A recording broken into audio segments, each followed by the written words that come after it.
Has forsake you. All you got to do is to be bold. I knew it years ago that those who undermined me had their minds undermined, but I never mind. They should keep on undermining because I'm a real good. I must undergo mining.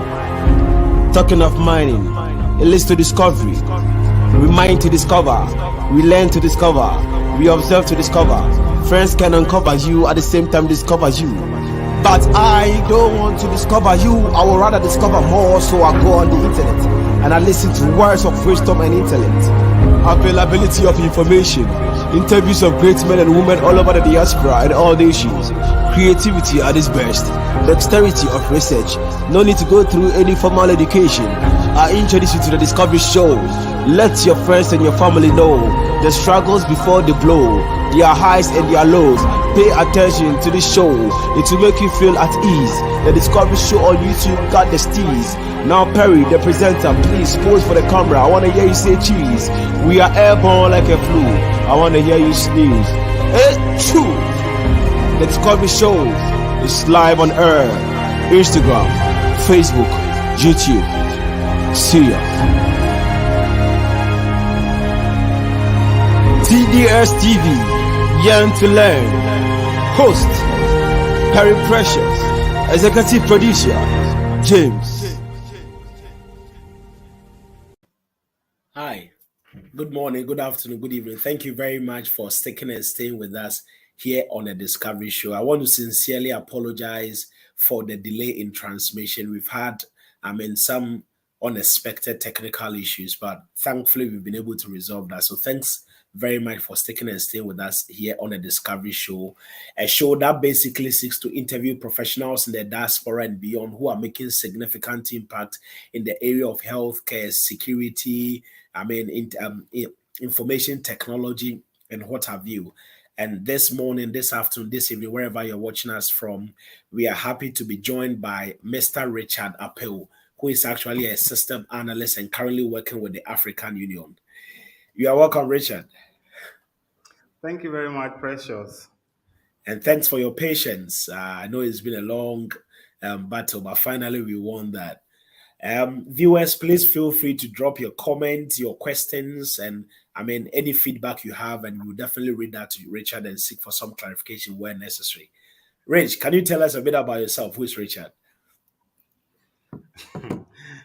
Precious, this is more or less an interview question. This is one of the questions I find it difficult answering. But I want to first of all say a very good evening to your cherished listeners, those listening in Ghana, those in the UK, and those in the diaspora. So Richard Apau, as you mentioned, is a cybersecurity professional and a digital forensic and digital innovation professional who has over about 9 years experience within the information technology landscape. In terms of education, I started my education in a very typical village in Eastern Region called Osanase. From there, I proceeded to the Asamankasa Senior High School, Asasco, where I had my secondary education in general science. Then I proceeded to the Kwame Nkrumah University of Science and Technology for my first degree, and I did a second degree in computer science at Tech before proceeding to the UK to do a second master in cybersecurity. And I'm currently a PhD candidate in computer science at KNUST. For professional work, I have been working with various organizations, including lecturing, and currently I'm with the African Union as a systems analyst. Eight trajectory so far. Can you take us through a little bit what informed your decisions to go into computer, science, and then of course cybersecurity and all that? Actually, I must say that when I finished with the senior high school, I had initially wanted to read biomedical engineering at University of Ghana, but my mom actually is the one that told me that I have to go and read computer science. So she virtually imposed the computer science on me, and So I got two admissions, but I couldn't even have the opportunity to see the biomedical engineering. We kept it until the computer science admission came, and then we have to go. But I must say that whoever convinced her that I have to do computer science did a great job, because I have come to realize that it's one of the most important courses I could have ever read in my entire life. Thanks to mom for that encouragement. Are you able to share? I mean, I know for you, you have a great presence on social media, always writing, I mean, about your stories, encouraging people and all that. So I'm sure you wouldn't shake away from this. What are some of the practical challenges you faced, I mean, along your journey, and how have you been able to overcome them up to this level?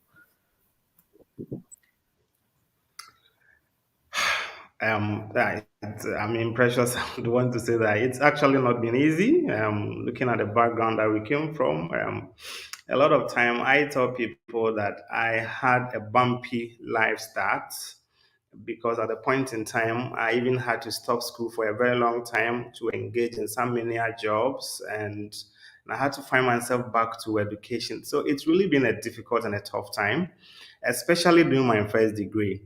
But as typical as we are, the decision was to be very consistent and to persevere and also endure life difficulties. And I mean, for those that have been in KNOSC before, there was something we called 010. It means that you eat in the morning, you don't eat in the morning, you eat in the afternoon, then in the evening you don't eat. So life in itself, going through life has been very difficult, especially during the education period and even after school.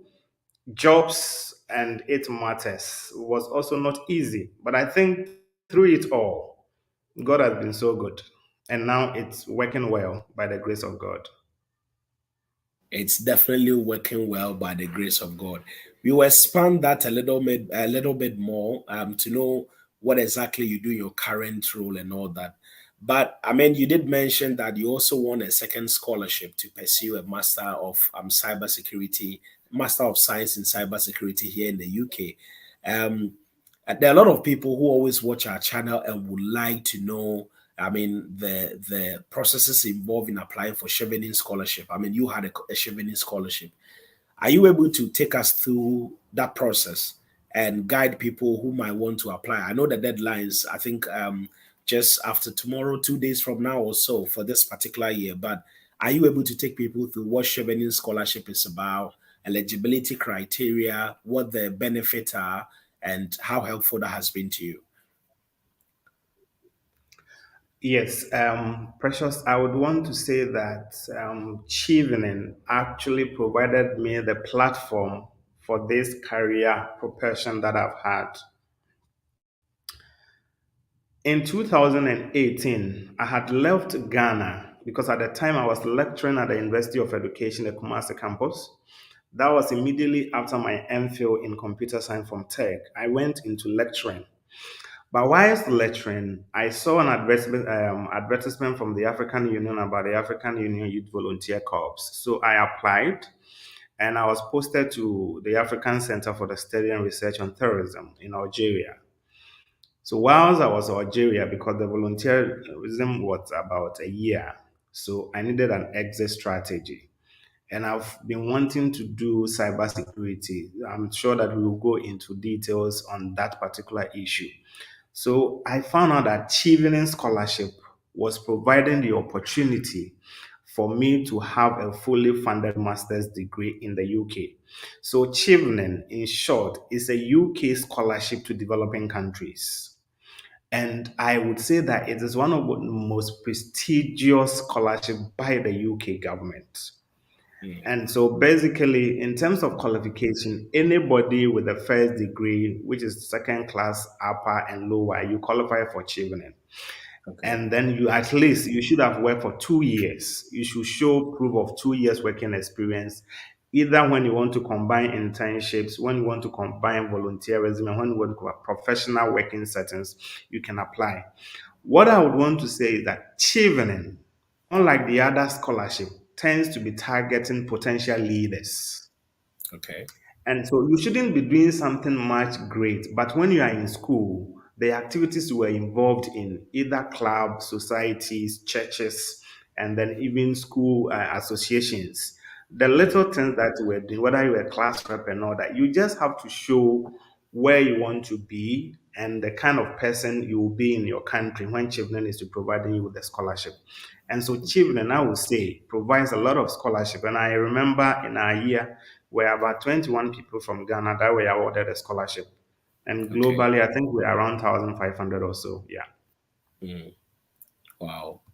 That's interesting to know. So for someone who of course you've just in general you've just spoken about some of the ways to write a good application, but specifically beyond just tailoring your basic opportunities like class rep and other extracurricular activities which may be of necessity to the application, are there any other things you think really contributed to making your application a success? Yes, I would say yes. You see, personally, I involve myself in a lot of community development initiatives. Okay. And one of the places that you can use to do that is through joining volunteer groups, All youth right. groups.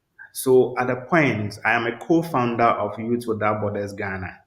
And we did quite a lot of work in terms of doing leadership training in senior high school. And even when I was at Tech, I was part of PPAG youth volunteer groups. In KNUSC, I was part of peer counseling group. So I really made good use of my extra time whilst I was on KNUST. And Okay. so the essays, when they were asking about leadership, networking, and all that, I have clear sense of objective as to what I want to do. And before achieving it, I had also, mind you, I was already a youth volunteer for the African Union. And I've Okay. indicated to them. So Chivney saw me as somebody that when they give me the scholarship, my impact will not only be in Ghana, but it will be on the entire continent. And that is what I stated in my essay, that I'm currently with the African Union. And if I have opportunity to go and study this subject, my capacity building will not only be for Ghana, but it will be for all the African Union member states. And this issue came up during my interview. And I had to tell them that. So I remember even after coming back, and I had to come back to the African Union, I wrote to the High Commission telling them that, well, this is what I said in the interview, and this is what I'm doing at the moment. And so a lot of time I have realized that people go to schools even their communities, they are just living in the communities or in schools, classroom to the halls and lecture hall and all that. At least you have to find something to do. Okay, because people have come to me, I was trying to help them do their essays. And when I asked them, were you ever in any church committee? No. Were you ever in any school committee? No. What exactly did you do? Nothing. So it became very difficult trying to even have a story to tell for the person. So I would just have to encourage people in your free time. Join clubs, help community development. I mean, it can be some school in your neighborhood. You are helping them to teach during your free time and all that. These things, in the future, you will benefit from it. Because I would say that I have benefited from it a lot. Getting to even be an African Union youth volunteer, it was a requirement. What have you been doing in your community? It was a requirement. So Okay. some of these things help. Interesting. Thank you very much. Viewers, please feel free to drop your comments, any questions you may have, and we will definitely ask Richard.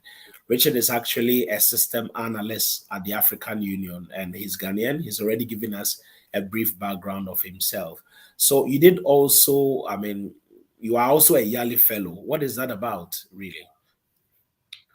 So YALI, it's called the Young African Leadership Initiative. Mm. It was actually started by Barack Obama somewhere in 2014, 2013, thereabout, because Right. Obama, as a US president, wanted to build the capacity of young people. And so one of the medium they were doing that was through the YALI leadership program. And so we have the YALI regional leadership centers, which we have two in West Africa. No, I think Okay. three in West Africa. We have one in Accra, which is at Gempa. We have one in Senegal, we have one in Nigeria, we have the East African Center, and then we have the Southern African Center. So these ones train young people who are potential leaders either in entrepreneurship, public service, or civil society organization. And so that one too is an application. You have to be very competitive to be selected. During our Okay. time, I think in total, they selected about 100 people from about close to 10,000 applications from Okay. all the West African countries. And then we also have the Yali Mandela Washington Fellowship. That Okay. one, it's whilst we are the regional leadership center, this one takes people to the US for about 6 weeks. Mm. So the program is sponsored by the US Department of States. All right. Okay. Thank you. I mean, you did mention earlier that you've been reviewing people's application for them when it came to the chevening. Are you also available to help people who may want to apply for both either chevening or Yali as well? Yeah, so basically, I have a philosophy, and my philosophy is that we rise by helping other people. It is Okay. the reason why I keep helping young people every year to apply. And I think that I've had so many success stories. Last Mm. year, I helped quite a number of people, and unfortunately or fortunately, three people were able to get in this year. And I've seen them writing a lot of stories about showing appreciation and all that. So every year, I do help people not only on Chevening, but Okay. even on African Union Youth Volunteers. I help people carve their essays and any and scholarship to any other places that you are going. Once you reach out to me, either on LinkedIn, on I'll be helping people a lot do different applications, either on Chevening, Commonwealth, Shared, and all that. I review essays for people. I try my impossible best to have time for some of these things. Okay. Thank you very much. Now, let's talk a bit about developing the requisite skills for the ever evolving market. So, like you did mention, you have a BSc in computing, in computer science. You had an MSc also in computer science, both from Kwame Nkrumah University of Science and Technology, and you were pursuing a PhD. And at some point, you actually halted that, you deferred that, and decided to, pursue an MSc in cybersecurity. Just let's talk about this. What are some of the considerations you actually took in order to go in for this? And I want you to leverage on your own experience to speak to those who are watching us. How do we identify what the market is looking for so that we are able to make the right choices as you did? Okay, thank you. So Precious, what I would want to tell viewers is that indeed the job market is shifting. Mm. A lot of time, like Mike Hinaku of former Beige Capital will say, job day, but boys no day. Mm. Okay, we keep talking about unemployment. There was no job, but indeed there are jobs. Okay. Companies keep advertising for jobs and they re-advertise because they don't find the people. There are jobs, except that the job is now shifting into a particular field. So the Okay. job more or less now is in IT and cybersecurity, artificial intelligence, machine learning, big data, data science. These fields have become a hot cake now because Mm. of Internet of Things and big data analytics. Mm. And so we are working with data. And even with the advent of COVID and cyber attacks and all that, it made cybersecurity as a career a top notch. Mm. And so, in a lot of countries, cybersecurity is among the top 10 jobs that you can find, and it's among the top 10 job paid you can find. And so, these Okay. are also specialties in computer science. All right. So you would notice, and somebody would ask that, why did I even not finish my PhD? And then I decided to halt it to go and do cybersecurity.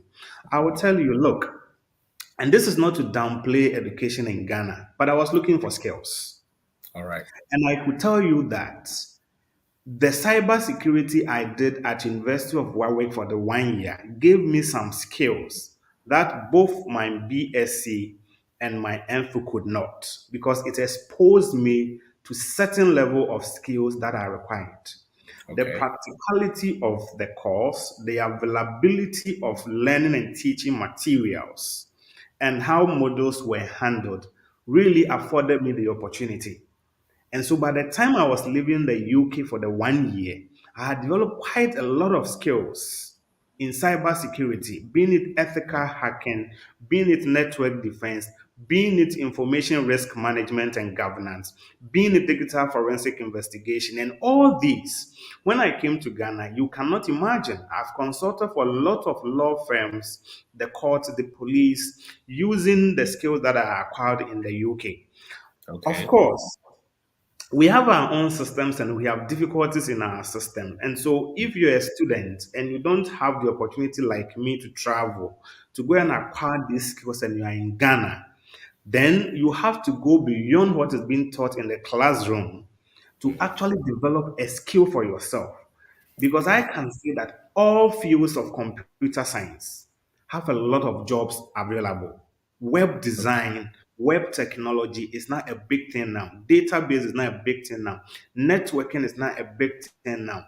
Software Mm. engineering is a big thing now. And I can say that software engineers elsewhere are being paid even higher than cybersecurity people are being paid. You see, Okay. so these are actually skills that, because of our educational challenges, if you cannot get it in school, then you have to develop these skills on yourself. And there are so many platforms available online that can allow you to develop skills. The most important thing is about skills. The Okay. emphasis should not be on the degree. You can Mm. brag about 1,000 degree. Yes, of course. The certificate will take you there. Mm. But what will let you remain in the job is your skills, not the certificate. Mm. Interesting. Thank you very much, Richard. Viewers, please feel free to drop your comments, any questions you have, and don't forget to subscribe to our channels here on YouTube, Facebook, Instagram, and Twitter. The name is The Discovery Show TDS TV, a show that basically seeks to interview professionals in the diaspora and beyond who are making significant impact in their own areas. And today we are speaking to Mr. Richard Apau, who is a system analyst currently working with the African Union.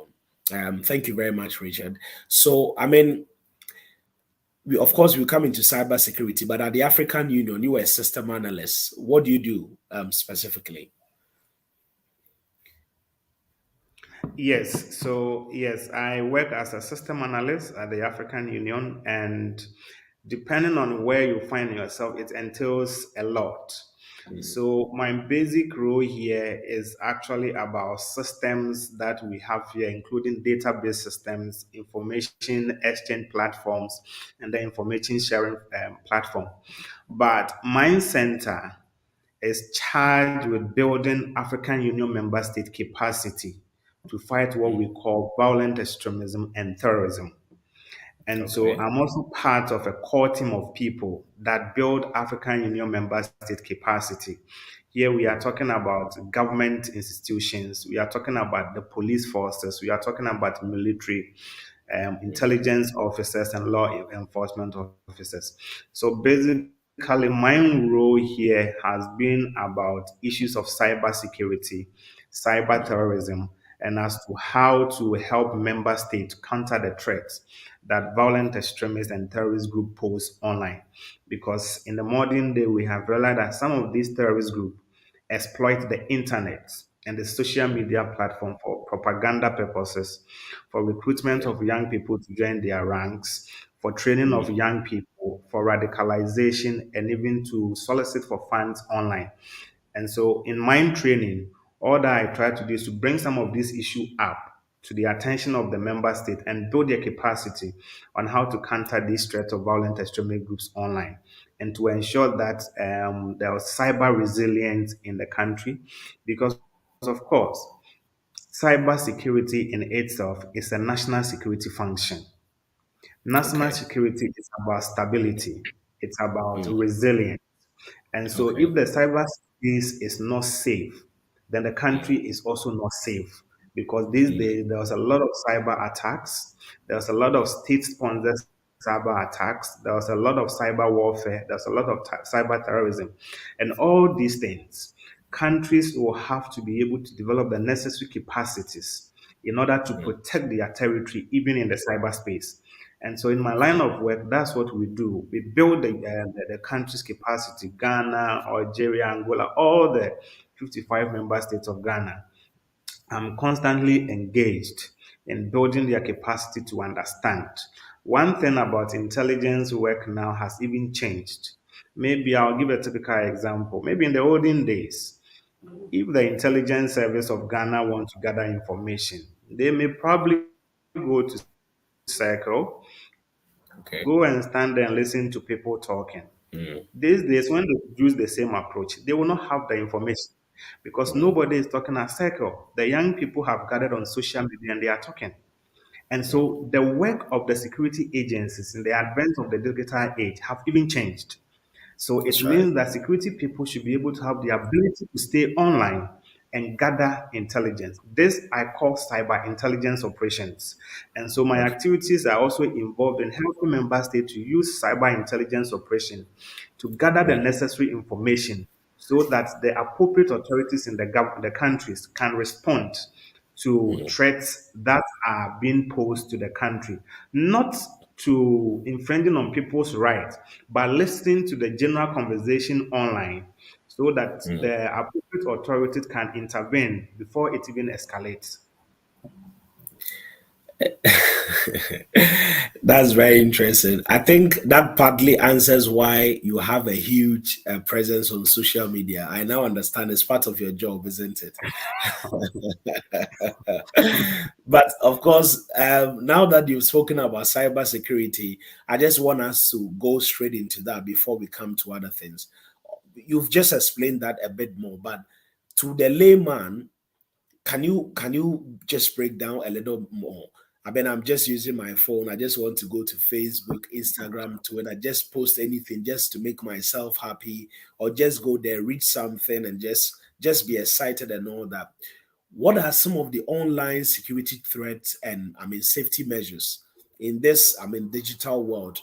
Currently, in this generation, we are referred to as the information age, digital age, or computer age. We are all connected in one way or the other. As I'm speaking to you, people elsewhere are watching us just by connecting through the internet to their various devices. So, are you able to tell us some of the online security threats and the safety measures we need to put in place? Yes, actually, we are the millennials. The US normally use the term the millennials. It means that we were born at the time we came to meet computer.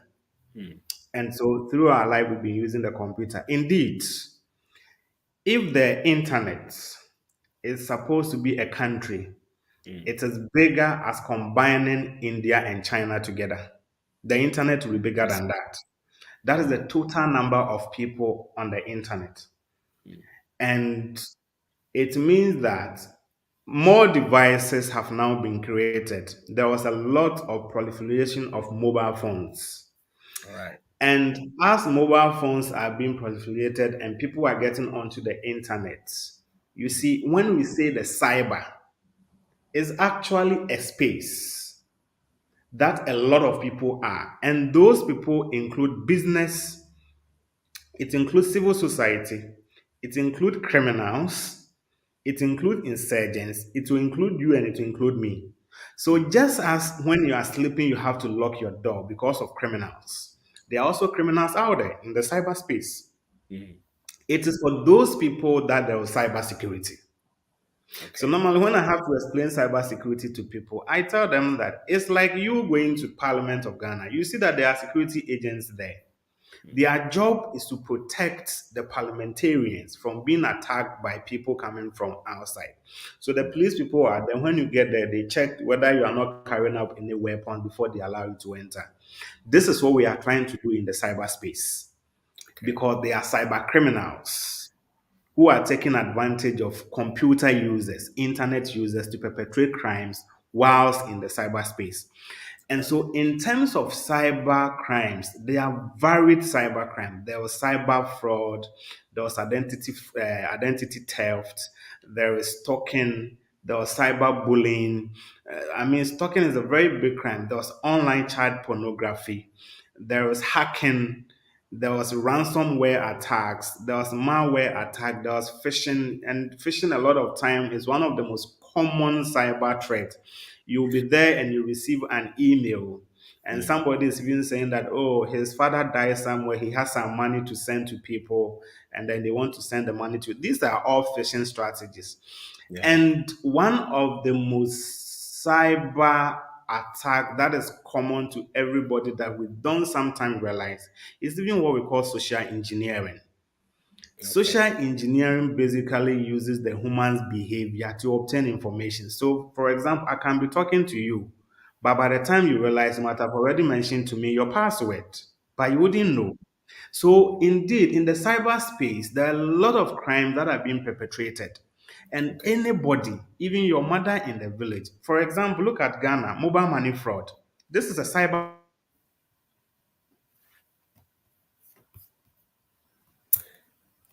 Thank you very much for sticking and staying with us here on the Discovery Show. We are speaking to Mr. Richard Apau. Richard is actually a system analyst currently working with the African Union. And like did he mention, he's supposed to, build the capacity of African nations so that they are able to remain safe on the internet across board. So he's trying to explain to us some of the online threats we have. And then, of course, he will also delve into some of the measures we can put in place to ensure that we stay safe on the internet. Because as we stand, or as it stands, we are referred to as the computer age, the digital age, or the information age. Wherever you are joining us from today, you are joining us by virtue of your phone and the internet. And therefore, once you're doing on the internet, there are threats that will come out across, and you need to be able to overcome, identify, and then deal with these threats. So we're speaking to Richard, and Richard is back now. Richard, take it from there.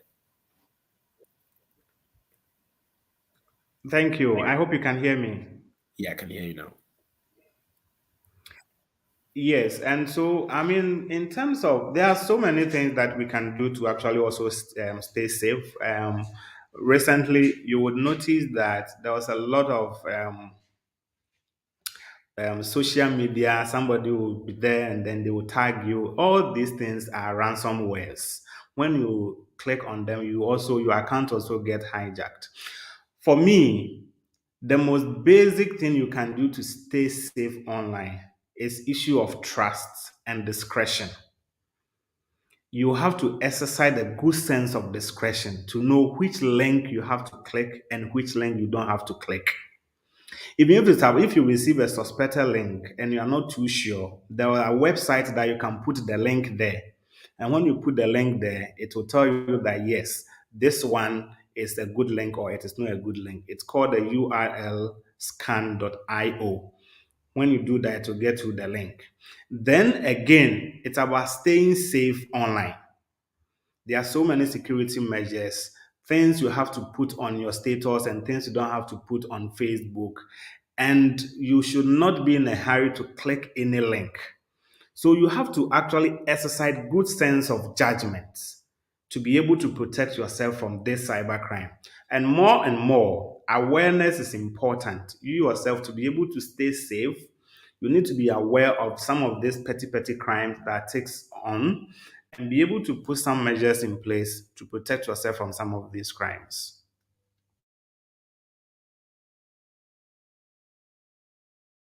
Very much, Richard, for sharing with us. Viewers, again, please feel free to drop your comments, send in your questions. We're talking about cybersecurity. So if you have any questions that will help us, or if you need any clarification, because of course we need to be very, very safe on the internet. This is very, very important. I just want to remind you that in case you need bags, books, you need watches, you need any of these things that can help you, footwears, clothes, watches, bags, and books, please contact Handbeck 60 Hub. Handbeck 60 Hub. Handbeck is spelled HENBECK 60 Hub. If you contact them, they'll be able to organize some sort of shipment for you with respect to books, bags, clothes, watches, and all that. And you can contact them on +233 546 022 952 or handbagtravels@gmail.com. Thank you very much. So, Richard, you did mention that if you want to verify whether a website is actually authentic, you go to urlscan.io. Is that right? Yes, that's right. Brilliant. And you did mention that we need to be very careful with what we put on the internet. So, assuming I have traveled to, let's say, Barcelona, and I want to let people know that, hey, I've traveled here.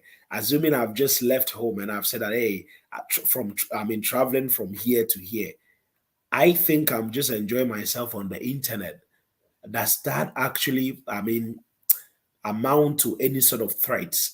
Can that pose any risk to me? I want you to explain that in detail so that people realize that the very basic things we think are perhaps just for fun. Maybe the other people who are also spying on us and can cause more mayhem. Precious. So I would say that some of these things are not actually about even general cybersecurity. It just happened that it is things you are doing whilst you are online that is even affecting your general security. Because, Okay. for example, if you put on it that you are going here and the person knows where you are staying, you know that you live alone, it means that your house is empty. Mm, Is that okay? that's And right. if somebody is also targeting you, the person knows where you are. I mean, updates are okay depending on which information you are given. Is that okay? For example, maybe I can put a picture there that indicating that France. It might not necessarily mean that I'm in France or Mm, something. Is that mm, okay? But some of these petty informations actually give leads. Sometimes even in your office, you have taken some picture and somebody is looking at other things that is in your office. You have taken some picture in your room. You might not take attention of your surrounding. But a cyber criminal can look at your surrounding. Okay, and they identified some of these loopholes, and all these things could actually be used to harm you. The kind of pictures you take, the kind of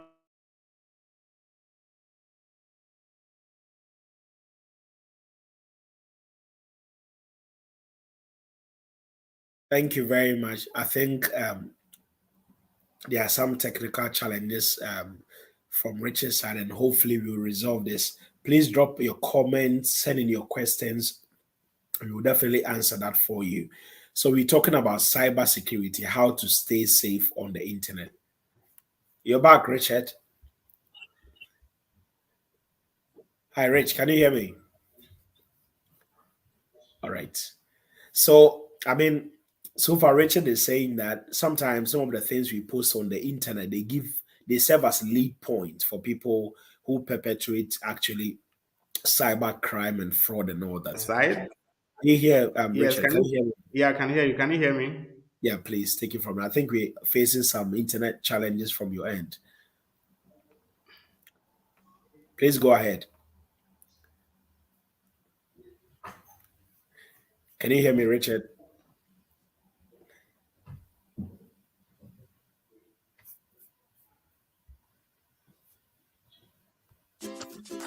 Meet Mr. X, an unhappy businessman who has been waiting for days for his goods to be delivered. Unlike Mr. X, business is booming for Mr. K because of his efficient partnership with Hembeck 60 Hub, also known as HP 60 Hub. We are an online platform that sources for goods from across the globe. We only pull high quality standard products from anywhere in the world and ship them right to your doorstep. Be it watches, clothes, bags, and many others. Do get in touch by contacting us on www.henbeckagency.myshopify.com, or you can call us on +233 546 022 952 or hembeck@gmail.com. Hembeck 60, truly a world of endless possibilities.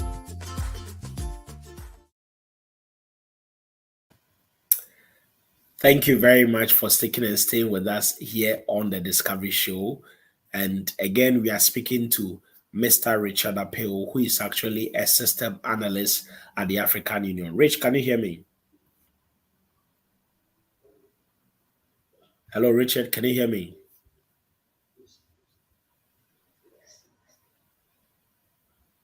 Hi, Rich, can you hear me? Yes, I can hear you. Please go ahead. We're having some internet challenges from your end. Please go ahead. Yes, I can hear you. Can you hear me? Yeah, go ahead. I can hear you.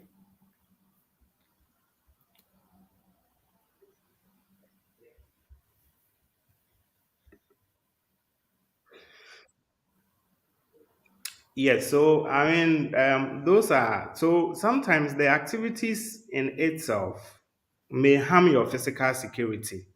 There is a reason why we say that people should be measured in the things they would want to put on their social media or the kind of updates they may want to give so that they don't jeopardize their own physical security and their online security.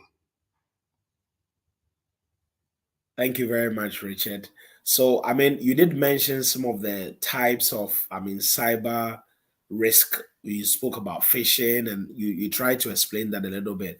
But I really wanted to take time to explain all the other things that you did mention in basic language so that people can understand. Because I mean, you are the expert, but for some of us, we may think like, oh, I've just received an email and it says that, I mean, there's, let's say, an opportunity to win about, let me say, 100,000 Ghana cedis or 2,000 pounds and all that. I'm excited. I just want to click that and look at what is in there. How does that, I mean, pose as a risk? So I just want you to explain that a little bit more. I mean, with respect to what you had mentioned. And again, if whilst you're speaking about that, if you can tie it in with the measures we should take with respect to each of them, if that's okay. First of all, you have not played any game. How do you win the game? You see, Yeah. you are you haven't played any game. Somebody Yeah. comes to you that you have won this, and you fall for it. I mean, Mm, I don't want to say this. It's not a matter of greedy. On mm, my part, I would say that this is what I call the social engineering. Is okay. that okay? Just trying to play on your psychology. For all you know, you need some money. You might be wondering, how did I win this? You are so happy about it. Mm, You see, this is how it works. But first of all, me here, as knowledgeable as I am on the issues of cyber, I have mm, not received or have not played any game. So I will not even assume that I have won something. So straight away, from where I'm sitting, know that this is a complete cyber attack measures. mm, I mentioned something like ransomware. mm, Maybe when the person send you the email, he will send you some link. Oh, there was this job. We are ready to pay you this amount of money. If you are ready, click on this link. The deadline is tomorrow. First of all, when if you want to see some of this email, it has a very quick deadlines. okay. Very, very quick deadline. It's like the deadline is passing, and if you don't click on it, you are losing it. This is Mm, a sign to let you know that no, this is a malicious link. So these are what we call ransomware. It has purposely been developed to hack your systems. Sometimes the people can hijack your entire system, your mobile phone, your laptop, they can hijack it and they can get sensitive information from your machine, including even getting some pictures from your laptop.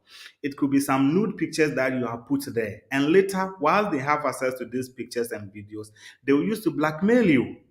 Now, to tell you that if you don't bring this amount of money, I will leak your image. I have this image of you, I have this photo of you. If you don't bring this amount, I will leak them. When the ransomware leads to taking money from you or threatening you to post something if you don't pay, it's called malware. So it is malware. The link itself is malware. Where they are demanding money, it becomes ransomware. So they purposely develop this link to extort money from you. And before you go and click it, they will hijack your system and they retrieve some files from your laptop. And it will be some sensitive files that you have. They will encrypt it and they will tell you that if you don't pay, this is what we are going to do to it. And so you are in a hurry to pay. These are cyber criminals. They need money. There was also cyber stalking. Cyber stalking is actually a crime. It's a crime. It's like trying to bully somebody online. You are harassing the person online. It does happen a lot on social media platforms in Ghana, but it's a crime. okay. Cyberbullying in itself is a crime. If you read the Ghana Cybersecurity Act 2020, it is a crime to cyberstalk somebody. It's a crime to cyberbully somebody. And there Mm, was also what we call online child pornography. In fact, downloading a pornographic material onto your laptop, if the person involved in it is a child, you are engaging in what we call child pornography. If you distribute that pornographic material that you download online, which has content of children, you are engaging in distribution of child pornographic materials and you can go to prison. Wow. These are all crimes that knowingly or unknowingly you can commit online. So you just have to be very ethical. I would have to mention that even you, Precious, if you want to delete yourself from the internet, it will take you 120 years to be Okay. able to delete yourself from the internet. So when you join Facebook and the next year you leave, don't think that you have deleted yourself from Facebook. No. You have to delete yourself from everybody that liked your comments, everybody that ever mentioned your name on social media. So it is going to take you about 120 years by research to be able to completely delete yourself from the Facebook. How many years can you even live to be able to have 120 years try to deleting yourself? So it means that in using some of this platform, we have to be very ethical. Okay. There was what we call digital footprints. You should be careful what you put there. Things you cannot defend, you don't have to put there. So be careful what you put there. Now about safety measures. That was what I was explaining the previously. It's about trust. It's about discretion. It's about awareness. And I mean, your platform is also creating the necessary awareness. There was what I call zero trust. Trust, trust nobody who has you online. You'll be there. I'll even send you a message that do this. I'm stranded here. I need money. Somebody might have hacked my account and is using it to communicate with you. So you have to always find alternative way to verify some of these things. Like for example, sometimes I receive. There was a time I received a conference in my email. They said they are doing the conference in the US, they are doing one in Senegal, and they are sponsoring everybody. So as you apply, I only have to pay application fee and all that. And they will bring US and they will bring one African country, knowing very well that every African wants to go to US. So they use organization name. So what did I do? At the time, I was not even a cybersecurity person. I went online and used for and looked for the organization and sent an email to the organization that this is what I received. Are you organizing a conference? The people say no. They are not. They have realized that people are using their platform. So you see, you have to go extra mile to be able to stay safe online. And you have to exercise a lot of discretion. Don't be in a hurry to click on any link that you find. That link you click may be the end of your safety online. Very interesting. Thank you very much, Richard. I mean, I learned sometime that as of last year, 2021, cyber fraud alone actually constitutes about $1 trillion. And that is about 1% of the global GDP. So that is huge. I'm saying that just to tie in with a question that I mean, some of these things you are saying, sometimes we could readily avoid them. But think about it this way, especially those who live, I mean, in developed countries and even now in developing countries. You just want to put in your credit card or your debit card and buy something on the internet. You're very familiar with one organization or company you usually buy from, and then you are there, you receive a notice or something that, oh, can you put your details here so that I mean there's you are very much aware you've been buying from there. So they want to perhaps put you in this how do they call it? They are doing a raffle or something. Quickly because you are very familiar with their logo and all that, you do that. And then you end up seeing that monies have gone out of your account, which you didn't authorize. So I'm just asking, how are you able to identify that indeed, even though you have these emails, text messages that purport to come from organizations which you really know, you're still able to know that indeed it is not from the right source, but it's a group of people who want to perhaps get into your bank account, they want to get your details, withdraw money illegally or unlawfully. How do we salvage all these situations?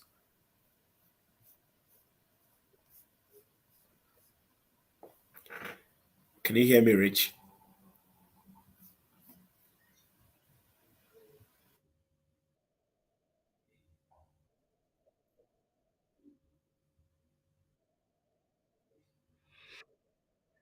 Yes, I mean, the situation you have explained is a difficulty, and a lot of legitimate organizations, including banks, it could,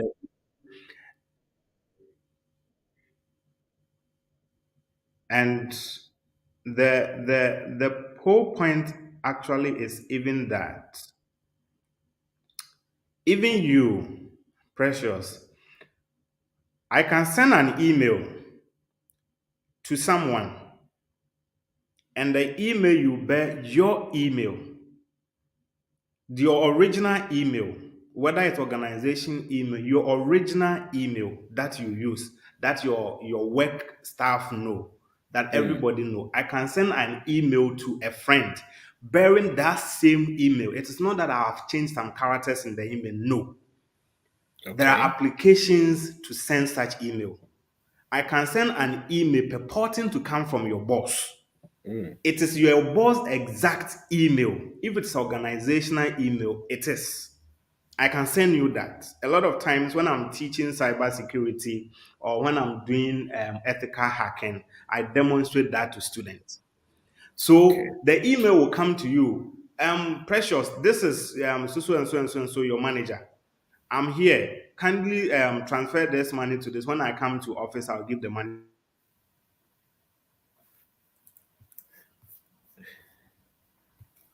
All right. As adorable Jane will say, the cyber criminals do not want Mr. Appeal to overshare, and that is definitely so. I think his internet has been hijacked a few times, but hopefully he returns so that we can continue and finalize. But I just want to continue encouraging you to subscribe to our channel here on YouTube, Facebook, Instagram, and Twitter. The name is The Discovery Show TDS TV, and we seek to interview professionals in the diaspora to get to know their journeys and also learn what opportunities exist. On their way. Ms. Apple, can you hear me? Yes, I can hear you. A beautiful message here for you that the cyber criminals do not want Mr. Apple to overshare. So because of that, they're hijacking your internet. Please go ahead. Yeah. Yeah. So, well, I mean, it's the continent and its general internet challenges, but I mean, we have to make do with it. So, like I was saying, you'll be there in your office, and a message will come from your boss. It is your boss's exact official email. No letter has been changed in it, and Okay. it is coming to you. You see, so that is why I said that a lot of the cyber crime that is going on has to do with social engineering. You Okay. see, it's about social engineering because they know that the human person is vulnerable. Mm, So they play on our intelligence. The reason why you have to exercise a lot of discretion and have zero trust for everybody, everything. So, for example, almost every organization would want to protect their system, buy equipment, purchase this, antivirus, firewall, and all that.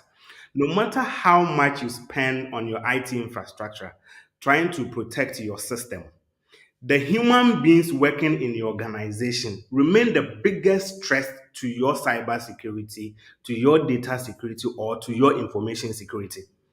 And so if the people do not have the knowledge, they don't have the awareness to know what to share and what not to share, to know how to react to certain issues, they will expose the entire company. So it is not sometimes about the protective equipment or the protective softwares. Nobody can actually catch a social engineer. It becomes very difficult. Social engineering attacks can be solved by passing every employee in the organization through the relevant cyber and information security trainings for them to be aware. For okay. example, I can come to an office, the manager's office. The secretary will be there. She might be maybe some single lady. At the time that I was single, I would just take him out for lunch. The next time I'll take him out for lunch again. The next time I come back and then I'll be asking for some information.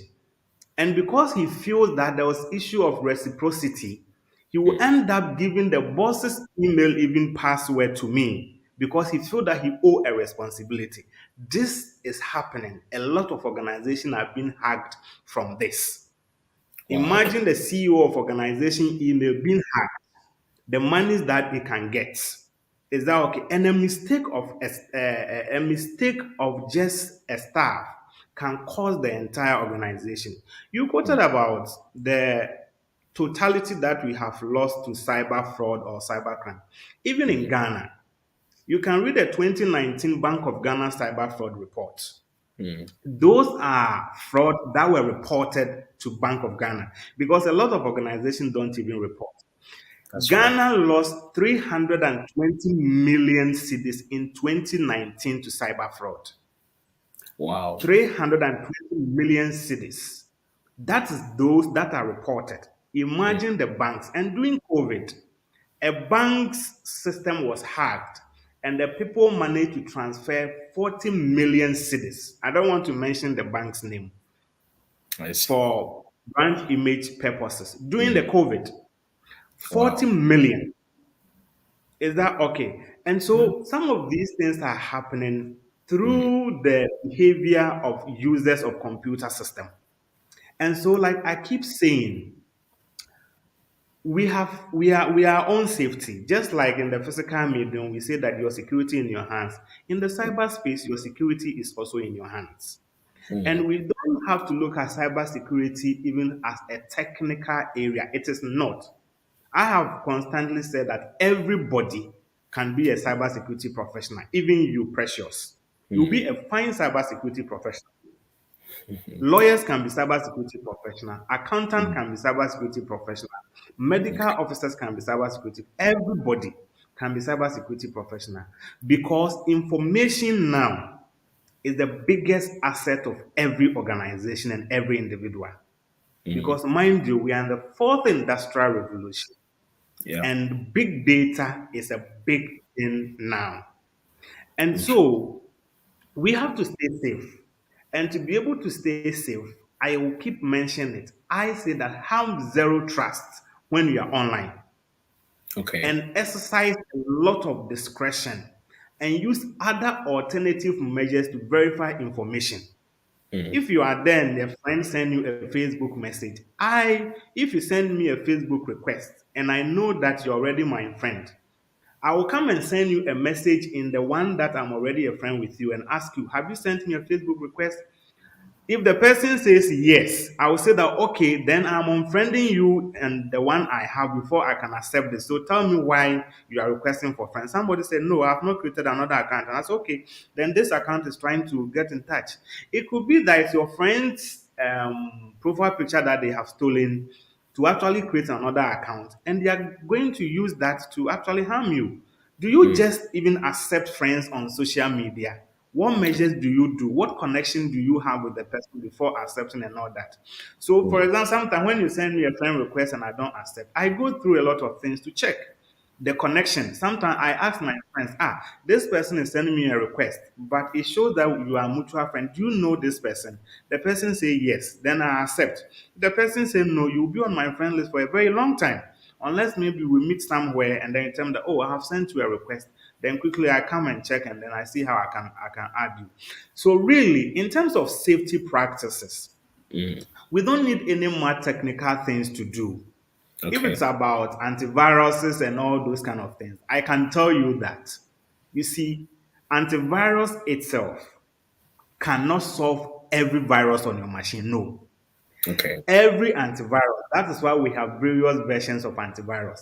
Every antivirus is developed based on a certain signature of a virus. So Okay. the antivirus guy will know that, oh, okay, this software, when it comes, it has this link, it has this alphabet in them. So they develop antivirus to check those characters. So any other virus that comes and it doesn't have those characteristics based on which they develop the antivirus, your antivirus cannot do anything. So antivirus are developed. So this All Avast and all of them are developed based on certain threats that is evolving. So antivirus in itself does not.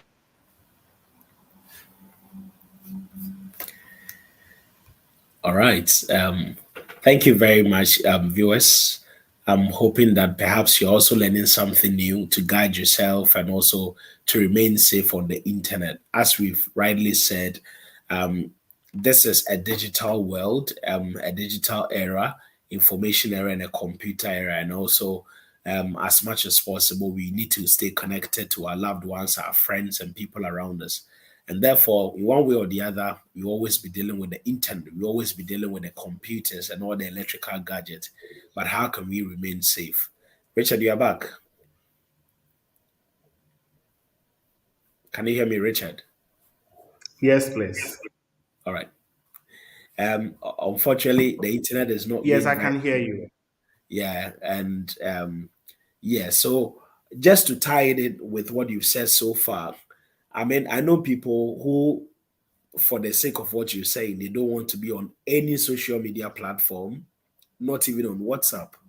Do you think that is the best way to go so that, I mean, they don't have to deal with all these hassles and all these, I mean, issues of threat online and all that? Is that the best way to go?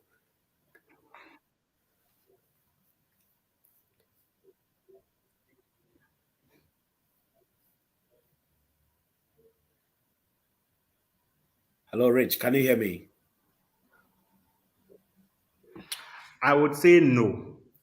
All I right. don't see how anybody can live in this generation. I don't see how anybody can live in this generation without being on the social media. A lot of pressures. You know, we connected through social media. We That's haven't right. met physically, That's but right. through social media, we connected. Mm, I have got some job to do in Ghana. Just one job that paid me close to 20,000 Ghana cedis. Just one job that I used 3 days to do that mm, paid me just 20,000 cedis on digital forensic investigation. It okay. was somebody on social media who connected me because of the things I put on my social media. So, really, in this age and time, social media is a very important platform. I will tell you a story. Today, I was asked to go and do a presentation for one embassy here in this country. When I got there, one of the embassy staff already has my LinkedIn. He's printed my LinkedIn profile into on his table because they told him that this person is coming. He even went ahead to go to my LinkedIn to go and read about me and printed my profile. So when I got to the meeting, when I turned my head, I saw that my LinkedIn profile has been printed and he was having it. So it's about connection. I have built so much connection on social media. A lot of these people that have helped join Chevening, some of them are from Nigeria, Zimbabwe, Kenya. I've never met them before, but through social media. So it's about the connections and the network you are able to build on social media. So it's really a good platform. If you're a young person in this our age and time, you can benefit a lot from the network that you build on social media. So really, do not be discouraged by some of these crime. There is crime in the physical space, but we have not said we will not live on the earth. It's about safety measures and safety practices. You just have to be very careful which link you are clicking, and then just try to take some basic security measures. If you're on Facebook, there was two-factor authentication. If you're on LinkedIn, there was two-factor authentication. Okay, if you're on WhatsApp, there was two-factor authentication. So you just have to follow some of these security measures that the apps created themselves have, and you will be able to stay safe without harming yourself from any security breach that will happen. So please stay on the social media, use social media positively Mm, because you can get so many benefits from social media. This age, if you are disconnected from social media, you are disconnected from the world. mm, mm. Thank you very much, Richard. I think there's a whole lot of things we can. The conversation is getting exciting and exciting, but unfortunately, our time is also running very quickly. But just, I mean, very lastly, I know you also, well, I mean, we have, I want to believe it's an organization or NGO, African Digital Innovation Center Limited, and then there's also CERIT, CERIT. I'm sure it is as it's part of the effort you are actually making to ensure that you groom the next generation of people in the area of information technology. Are you able to explain that a little bit and then finally talk about mentorship and then your final words? We touched a bit on mentorship earlier, but if there's anyone watching us, unfortunately, Richard's internet has tripped again, but we hope he will be back very soon. So, viewers, thanks very much for sticking and staying with us throughout. I know today has been quite challenging. Right from the beginning, we had a lot of internet issues and technological challenges as well. But we are grateful that you've stayed with us. Please subscribe to our channel here on Facebook, Instagram, Twitter, and YouTube as well. The name is The Discovery Show. My name is Precious Adadi Diodu and ably produced by James Kwabena Opon. Today we've been speaking to Mr. Richard Apau, who is actually the system analyst actually at the African Union. I'm not too well myself, so if you can actually hear me speak, a particular way, it's because I'm not too well. I've not been too well. But yeah, Richard, you are back. I was just saying that speak a little bit about mentorship. If there's anybody watching you who is into IT or computing and want to, follow your path or want to upgrade themselves. Earlier, you spoke about the fact that if they have an opportunity to travel outside the country, that is brilliant. But if they do not have that opportunity, let's say they are in Ghana, how do they better themselves? And then talk about your CERIT, CERIT, and also African Digital Innovation Center Limited, and then we can bring that to a close. Yes, actually, I know you were definitely going to mention mentorship because probably I've ever spoken about it before. I would say that all of us along our career, we need somebody to guide us. I have mentioned that if I got this guidance earlier, perhaps maybe I might have gone higher than I am now. Mentorship is key. It's about getting the right people to mentor you. I have noticed that in Ghana, sometimes it's very difficult to get mentors who are open minded, who are free and willing to help people. Because sometimes mentorship in itself comes with cost. Sometimes the people you are mentoring may not have the financial resources to do something, but they have the zeal to do. If you have the means, you may have to support. Constantly, I have mentioned, I met Mr. Latte at the African Union, and he's one person that changed the course of my career for life. In fact, the decision to go into cybersecurity was his decision. Okay. And he played a crucial role even in the financial aspect of my achievement. The school Wow. I applied, I paid. At that time, it was about £100 or so. He paid. Mm, He also paid transmitting my document to the UK. He mm, also, everything that has to do with payment, even when they say recommendation we can sign online, he said that he would want to email the recommendation to them. So, and he paid for it. So you see, these are old people who believe that there was a need to coach the young people. It's mm. the reason why for me, you would see me a lot of time making advocacy for young people. I do not care. If Okay. the person is a young person and has been appointed into political position, I will go heaven and hell to Mm, defend the person. When okay. everybody is coming after the person, I will stand up and defend the person. Because for me, I feel that the old people have been in the system for a very long time. They have been very incompetent. Mm, So there was nothing wrong. If young people also hold a position and they are incompetent, there was mm. nothing wrong. The old can be incompetent. Why can't the young people also be incompetent? And Mhm. so all this thing has to do with mentorship. So we the youths, sometimes I feel the adults feel that they are in competition with us.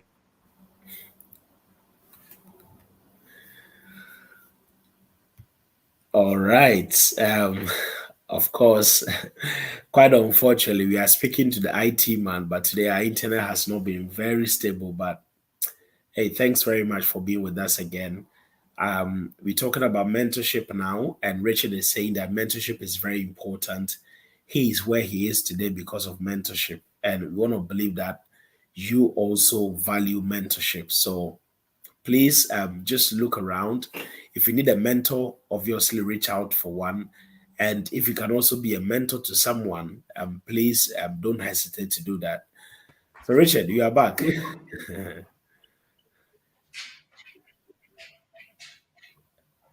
Yeah, so I come in back. Yes. So I mean mentorship is a very big thing. Please identify somebody who can really guide you in the career path. The person might not necessarily be in your career area, but you can identify the person and the person will support you. And sometimes we as young people also, mentorship come with some ability to learn. Okay, you have to have open mind to learn. You should be correctable. If people want to correct you, if people want to guide you, we have to get the humility to also learn, and it's very important. If you are not teachable, people might not want to teach you. So find mentors. They can be your colleagues who are ahead of you. They can be people in the community. And I mean, I call something youth mentoring youth. It is the reason why I am interested in a lot of development of young people, because I believe that we rise. All right. All right. Okay. All right. Thank you very much, everyone, for being here with us today. We are really grateful for your time here on the Discovery Show. And we hope that we will come your way with another exciting interview. Unfortunately, we have quite a lot of challenges with the internet today. It wasn't expected, but as you can imagine, that is the internet for you. So, Richard, if you can wrap up so that we can finish up. Yeah. Quite unfortunate. Okay, so basically, I was talking about the mentorship. So, basically, that's please, as much as you can, find mentors. We are always available. We get bombarded by a lot of messages all the time, but I try as much as possible to reach back to some other people. With respect to CERET, I mean, it's an entrepreneurship project that I started with a colleague whilst I was doing my master's degree. And the African Digital Innovation Center is also my own initiative, a company I started to go into cybersecurity. I'm sure in the next few years I'll come back home because I would want to ensure that more young people are into this space. So I'll come back home and start up something and build all of our capacity in cybersecurity. Amazing. There were many more things we could have spoken to you about today, but unfortunately, right from the beginning up till now, the internet has not been very friendly, isn't it? But it's been a great conversation, and especially I think this is a conversation we should continue having. It shouldn't end here, only through this platform, but I'm hopeful that in the near future we will invite you again, and then we can delve into other aspects of cybersecurity and other things, because it's very important. It is deeply incorporated into our lives now, and we cannot do away with internet and then its associated risks. So thank you very much, Richard. Richard is actually a system analyst currently working with the African Union. So thank you very much, viewers, also for joining us today. And we want to encourage you to subscribe to our channel on Facebook, YouTube, Instagram, Twitter. The name is The Discovery Show. My name is Precious Adadidiodu, ably produced by James Kwabena Opon. It's been a pleasure having you here. Have a lovely weekend if you are still in the weekend, and then have a wonderful week if you're starting Monday in a few hours. Thank you. Life is a journey and sometimes can be a lonely road. When friends and loved ones forsake you, all you got to do is to be bold. I knew it years ago that those who undermine me had their minds undermined, but I never mind. They should keep on undermining because I'm a real good. I must undergo mining. Talking of mining, it leads to discovery. We mine to discover, we learn to discover, we observe to discover. Friends can uncover you at the same time discover you. But I don't want to discover you, I would rather discover more, so I go on the internet and I listen to words of wisdom and intellect. Availability of information, interviews of great men and women all over the diaspora and all nations. Creativity at its best, dexterity of research, no need to go through any formal education. I introduce you to the Discovery Show. Let your friends and your family know the struggles before they blow, their highs and their lows. Pay attention to this show, it will make you feel at ease. The Discovery Show on YouTube got the steez. Now Perry, the presenter, please pose for the camera. I want to hear you say cheese. We are airborne like a flu. I want to hear you sneeze. It's true. The Discovery Show is live on air. Instagram, Facebook, YouTube. See ya. TDS TV, Yearn to Learn.